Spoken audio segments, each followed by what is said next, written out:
আসসালামু আলাইকুম প্রিয় শিক্ষার্থীরা, সবাইকে স্বাগতম জানাচ্ছি টেকনিক ইজি এডুকেশনের পক্ষ থেকে। আমি হাবিবুল্লাহ। আজকের ক্লাসে আমরা আলোচনা করব আমাদের ইজি ম্যাথ বইয়ের 17 অধ্যায়ের একটা সৃজনশীল, যেটি মাদ্রাসা বোর্ড 25 সালে এসেছিল। তো এখানে আমরা যদি খেয়াল করি, এখানে আমাদের একটা সারণী দেওয়া আছে। আমাদের সারণীতে বলা হচ্ছে গণসংখ্যা আর হচ্ছে শ্রেণীব্যাপ্তি, এই দুইটা মান দেওয়া আছে। ক নম্বর প্রশ্নে বলতেছে প্রদত্ত সারণী থেকে ক্রমযোজিত গণসংখ্যা নির্ণয় করো। তো এখানে যে টেবিলটা আছে, এই টেবিলটা থেকে আমরা ক্রমযোজিত গণসংখ্যা নির্ণয় করব। তো ক্রমযোজিত গণসংখ্যা সারণী নির্ণয় করা খুবই সহজ। তুমি প্রথমে এই যে দুইটা মান দেওয়া আছে, শ্রেণীব্যাপ্তি আর গণসংখ্যা, সেটা একটা টেবিলের মধ্যে তোমরা লিখে ফেলবা, সমস্যা নাই। আর ক্রমযোজিত গণসংখ্যা যেটা, সেটা লেখার নিয়ম হচ্ছে প্রথম শ্রেণীতে গণসংখ্যা যত হবে, পরের শ্রেণীতে ক্রমযোজিত ওই বরাবর শ্রেণীতে ক্রমযোজিত গণসংখ্যা সেটাই হবে। অর্থাৎ প্রথম শ্রেণীর গণসংখ্যা আর প্রথম শ্রেণীর ক্রমযোজিত গণসংখ্যা সেম হবে। এর পরবর্তীতে কোনাকুনি যোগ করবে। এই 4 এর সাথে 8 যোগ করলে কত হয়? 12। এখানে 12 বসবে। 12 সাথে 12 যোগ করলে কত হয়? 24। 24 এখানে বসবে। 24 এর সাথে 15 যোগ করলে 39। 39 এর সাথে 6 যোগ করলে 45। 45 এর সাথে 5 যোগ করলে 50। এইভাবে ক্রমযোজিত গণসংখ্যাগুলো নির্ণয় করে ফেলবে। সেটা খুবই সহজ, আশা করি বুঝতে পেরেছো। এবার খ নম্বর প্রশ্নে আসো। খ নম্বর প্রশ্নে বলা হচ্ছে উদ্দীপকে যে আমাদের টেবিলটা দেওয়া আছে, ওই টেবিলটা থেকে সংক্ষিপ্ত পদ্ধতিতে গড় নির্ণয় করতে হবে। অর্থাৎ এটা সংক্ষিপ্ত পদ্ধতিতে গড়। সংক্ষিপ্ত পদ্ধতির গড় কিন্তু খুবই গুরুত্বপূর্ণ, ঠিক আছে? তুমি প্রত্যেক বোর্ডেই দেখবা সংক্ষিপ্ত পদ্ধতির গড় কিন্তু পরীক্ষায় আসে। তো এখন সংক্ষিপ্ত পদ্ধতির গড় নির্ণয় করতে গেলে আমাদের আগে টেবিল নির্ণয় করতে হবে। তো এই টেবিলটা আমরা ড্র করতে হলে আমাদের 5টা কলাম লাগে। এখানে একটা হচ্ছে শ্রেণীব্যাপ্তি, একটা হচ্ছে গণসংখ্যা। এই দুইটা হচ্ছে আমাদের প্রশ্নেই দেওয়া থাকে। আর গণসংখ্যাকে এফআই দ্বারা প্রকাশ করা হয়। তো শ্রেণীব্যাপ্তিগুলো আর গণসংখ্যাগুলো আমরা লিখে নিব। লিখে নেওয়ার পরে আরো 3টা কলাম এক্সট্রা লাগে। এই যে 1টা 2টা 3টা। তো মাঝখানে যে কলামটা, এটার নাম হচ্ছে মধ্যমান, শ্রেণীর মধ্যমান। এটাকে প্রকাশ করা হয় এক্সআই দ্বারা। এই মধ্যমান বের করার নিয়ম হচ্ছে যে কোনো শ্রেণীর যে শ্রেণীর মধ্যমান নির্ণয় করব, ওই শ্রেণীর নিম্নসীমা আর উচ্চসীমা যোগ করে 2 দিয়ে ভাগ। অর্থাৎ 30 আর 21 যোগ করলে 51, 51কে 2 দিয়ে ভাগ করলে 25.5, এটা হয়ে গেল। 31 আর 40 যোগ করলে হয় আমাদের 71, 71কে 2 দিয়ে ভাগ করলে 35.5। এভাবে সবগুলো মধ্যমান আমরা নির্ণয় করে ফেলবো। এখন এই মধ্যমানগুলো নির্ণয় করার পরে এই মধ্যমানগুলো থেকে একটা জিনিসের মান, একটা মানকে আমরা আনুমানিক গড় বা অনুমিত গড় ধরে নিতে হবে, যেটাকে এ দিয়ে প্রকাশ করা হয়। এখন আমরা কোনটাকে আনুমানিক গড় বা অনুমিত গড় ধরবো? যে কোনো একটাকে ধরলেই হয়। নরমালি হিসাব করা হয় যেটা মাঝামাঝিতে থাকবে এবং গণসংখ্যা বেশি থাকবে। তো আমরা এখানে দেখতে পাচ্ছি মাঝামাঝিতে গণসংখ্যা বেশি হচ্ছে সবচেয়ে 15। তার মানে 15 বরাবর যে মধ্যমানটা আছে 55.5, এটাকে আমরা আনুমানিক গড় ধরে নেব বা অনুমিত গড় ধরে নেব, যেটাকে এ দিয়ে প্রকাশ করা হয়। তাই আমরা এটাকে এ দিয়ে প্রকাশ করলাম। এরপরে আসো ধাপ বিচ্যুতি। ধাপ বিচ্যুতি নির্ণয় করার এই যে একটা সূত্র আছে, ইউআই দিয়ে প্রকাশ করে। এটা সূত্রটা হচ্ছে xi minus a divided by n।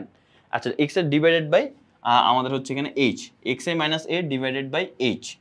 তো এখন এখানে ডিভাইডেড বাই h হলে আমাদের এখানে যে কাজটা করতে হবে সেটা হচ্ছে এই যে ধাপ বিচ্যুতিটা, এই এইচটা এগুলোর মানগুলো আমরা বসালে প্রথম শ্রেণীর হচ্ছে কি পাবো? আমরা বিচ্যুতি সংখ্যা পাবো। কিভাবে নির্ণয় করবো? এক্সআই মানে কি? আমি এখন প্রথম শ্রেণীর বিচ্যুতি বের করতেছি, মানে প্রথম শ্রেণীর এক্সআই কে লিখতে হবে। তার মানে প্রথম শ্রেণীর এক্সআই হচ্ছে 25.5 মাইনাস এর মান কি হবে? এর মান হবে এই মধ্যমানটা 55.5 মাইনাস 55.5, আর নিচে হচ্ছে এইচ হচ্ছে শ্রেণী ব্যবধান বা শ্রেণী ব্যাপ্তি। এই শ্রেণী ব্যাপ্তিটা বের করার নিয়ম হচ্ছে যে কোনো শ্রেণীর নিম্নসীমা থেকে তার আগের শ্রেণীর নিম্নসীমা বিয়োগ করে দিবা। অর্থাৎ 31 থেকে 21 বিয়োগ করলে কত হবে? 10। তার মানে এইচ এর মান হবে 10। এখানে 10 বসবে। তাহলে দেখো 25.5 থেকে যদি 55.5 আমরা বিয়োগ করি, তাহলে হয় -30। -30কে 10 দিয়ে ভাগ করলে -3। আবার পরের ঘরের জন্য xi এর মান 35, এখানে 35 হবে। তাহলে 35.5 থেকে 55.5 বিয়োগ করলে হয় -20। -20কে 10 দিয়ে ভাগ করলে -2। এইভাবে সবগুলা ধাপ বিচ্যুতি আমরা নির্ণয় করে নিব। তো ধাপ বিচ্যুতি আমরা এখানে সবগুলা পেয়ে গেলাম। এইভাবে ধাপ বিচ্যুতি নির্ণয় করতে হয়।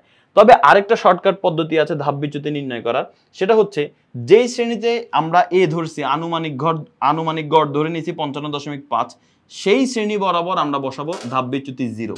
এরপরে উপরের দিকের মানগুলো বসাবো -1, -2, -3, আর নিচের দিকের মানগুলো বসাবো +1, +2, +3, এইভাবে চলতে থাকবে। আচ্ছা, এবার পরের যে ঘরটা সেটা হচ্ছে গণসংখ্যার সাথে ধাপ বিচ্যুতি গুণ, অর্থাৎ এই এফআই এর সাথে ইউআই গুণ। তাহলে দেখো এই 4 এর সাথে -3 গুণ করলে -12, 8 এর সাথে -2 গুণ করলে -8, এইভাবে সবগুলা গুণ করে আমরা এখানে মানগুলো বসাবো। নেক্সট যে কাজ যোগ করতে হবে দুইটা কলামকে, সেটা হচ্ছে এক হচ্ছে সবগুলা গণসংখ্যা যোগ করে ফেলবে। এই সবগুলোকে যোগ করলে হয় 50, আর এটাকে প্রকাশ করা হয় ছোট হাতের n দ্বারা। আর এফ আই ইউআই এর যতগুলা মান আছে সবগুলা মান যোগ করে ফেলবো, ক্যালকুলেটরের মধ্যে সবগুলো যোগ করে দেখবো যে -16 আসে।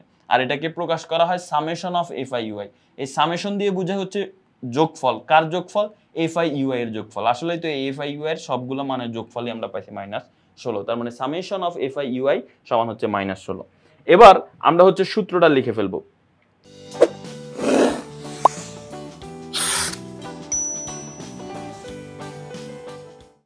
গড় নির্ণয় সূত্র হচ্ছে x bar equal to a plus summation of F I UI divided by n into H. তো আমরা এটা লিখে ফেললাম। লিখার পরে এখন আমাদের যে কাজটা হবে, a বরাবর a এর মান বসাই দিব। এর মান কত? 55.5 আনুমানিক গড়।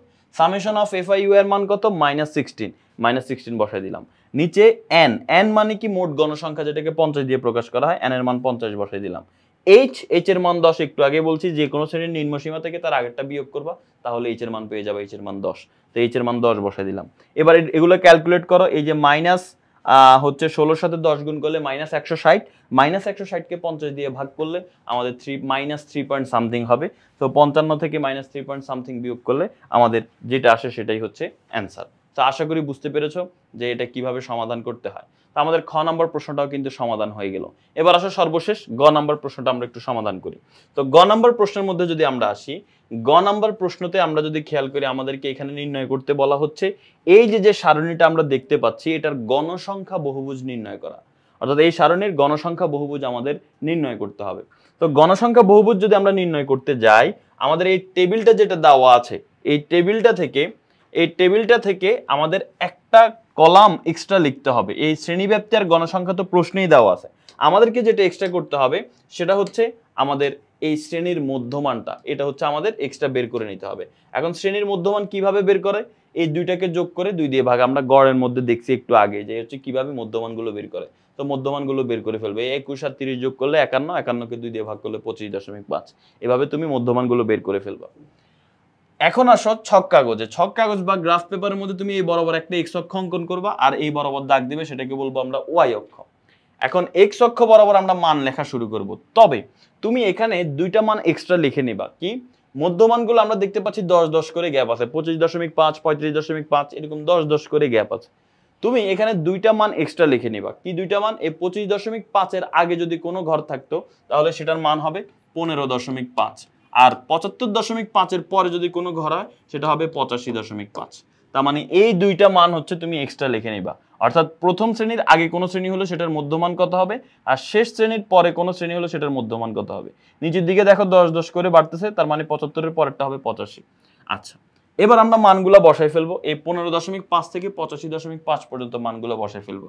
এই যে দেখো 15.5 একটা বিন্দু, তারপর 10 ঘর পরে 25.5 বরাবর, এই 10 ঘর পরে 35.5, এইভাবে আমি 85.5 পর্যন্ত আমরা হচ্ছে মানগুলো লিখে নিব। এই এক্স অক্ষ বরাবর এটাকে বলবো আমরা শ্রেণী ব্যাপ্তি, ঠিক আছে? এটাকে শ্রেণীর মধ্যমান, ঠিক আছে? এটা হচ্ছে শ্রেণীর মধ্যমান, আশা করি বুঝতে পারছো। এবার ওয়াই অক্ষ বরাবর আমরা ধরবো হচ্ছে গণসংখ্যা। গণসংখ্যা কি? গণসংখ্যা হচ্ছে আমরা এখানে দেখতে পাচ্ছি যে সর্বোচ্চ গণসংখ্যা আমাদের 15 আছে, তার মানে 15টা ঘর লাগবে। তো 0 থেকে আমরা 5 ঘর উপরে একটা বিন্দু দিলাম, তার 5 ঘর উপর একটা বিন্দু দিলাম, তার 5 ঘর উপর বিন্দু দিলাম, শেষ 15টা পর্যন্ত দিলেই হবে। তো এখানে 20 একটু এক্সট্রা দেওয়া, সেটা দিলে সমস্যা নাই, না দিলেও সমস্যা নেই। এখন মান বসানো শুরু করব। দেখো 15.5 বরাবর তো কোনো গণসংখ্যা নাই। গণসংখ্যা হচ্ছে 25.5 বরাবর গণসংখ্যা 4। তাই তুমি 25.5 বরাবর 4 ঘর উপরে বিন্দু দিবা। 35.5 বরাবর 8 ঘর উপরে বিন্দু দিবা। 45.5 বরাবর 12 ঘর উপরে বিন্দু দিবা। এইভাবে বিন্দুগুলা তুমি কমপ্লিট করে ফেলবা। করার পর এবার তুমি এগুলো যোগ করবে, যে এটার সাথে এটা, এটার সাথে এটা, এটার সাথে এটা, এটার সাথে এটা, এটার সাথে এটা যোগ করবা। বিন্দুগুলো যোগ হয়ে গেল। এখন এই গ্রাফটাকে এক্স অক্ষের সাথে মিলাইতে হবে। এক্স অক্ষের সাথে মিলাবো কিভাবে? ওই যে আগে 15.5 নির্ণয় করছি আমরা, এটাকে এই 15.5 এর সাথে মিলাই দিব। এই শেষে 85.5 নির্ণয় করছি, এটাকে 85.5 এর সাথে মিলাই দিব। আরেকটা জিনিস খেয়াল করো, এই ঘরটা, এই বিন্দুটাকে বলা হয় মূল বিন্দু। এখান থেকে এখানে কিন্তু আসলে 15টা ঘর নাই, বাট আমরা 15টা লিখছি। এটা বোঝানোর জন্য যে 15টা ঘর আছে, এটা বোঝানোর জন্য এখানে এই মাঝখানে এরকম ছেদ চিহ্ন ব্যবহার করে দিতে হবে। এটা দিয়ে বোঝায় যে হ্যাঁ আচ্ছা, এই মাঝখানে ছেদ চিহ্ন আছে, মানে এর মধ্যে আসলে 15টা ঘর আছে। তো আশা করি বুঝতে পেরেছো। এখন এই ছক কাগজের বর্ণনাগুলো বলে দিতে হবে।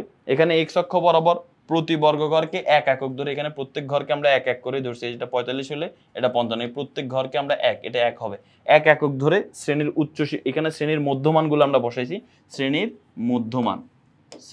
মধ্যমান বসাইছি। আর ওয়াই অক্ষ বরাবর এখানে আমরা প্রত্যেক ঘরকে এক এক করে শ্রেণীর গণসংখ্যা, ক্রমযোজিত হবে না, তোমাদের বইয়ের মধ্যে কারেকশন করাই আছে, তোমরা দেখবে ঠিকঠাকই আছে। ওয়াই অক্ষ বরাবর এখানে আমরা প্রত্যেক ঘরকে এক এক করে হিসাব করছি, প্রত্যেক বর্গ ঘরকে এক এক করে এখানেও হিসাব করে আমরা কি বসাইছি, গণসংখ্যা নিয়ে। আমরা এটা অজীব রেখা অঙ্কন করি নাই, এটা আমরা অঙ্কন করছি কি, এটা হচ্ছে গণসংখ্যা বহুভুজ অঙ্কন করা হলো, গণসংখ্যা বহুভুজ অঙ্কন করা হলো, শেষ।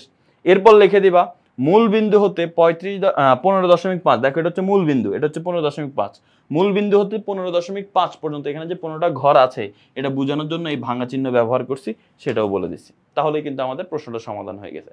তো আশা করি তোমরা সবাই বুঝতে পেরেছো। সবাই ইজি ম্যাথ বইটা সংগ্রহ করে প্রিপারেশন শুরু করে দাও। আর পরবর্তী আরেকটা কোনো পর্বে তোমাদের সাথে দেখা হবে। ভালো থাকো, সুস্থ থাকো, আল্লাহ হাফেজ, আসসালামু আলাইকুম।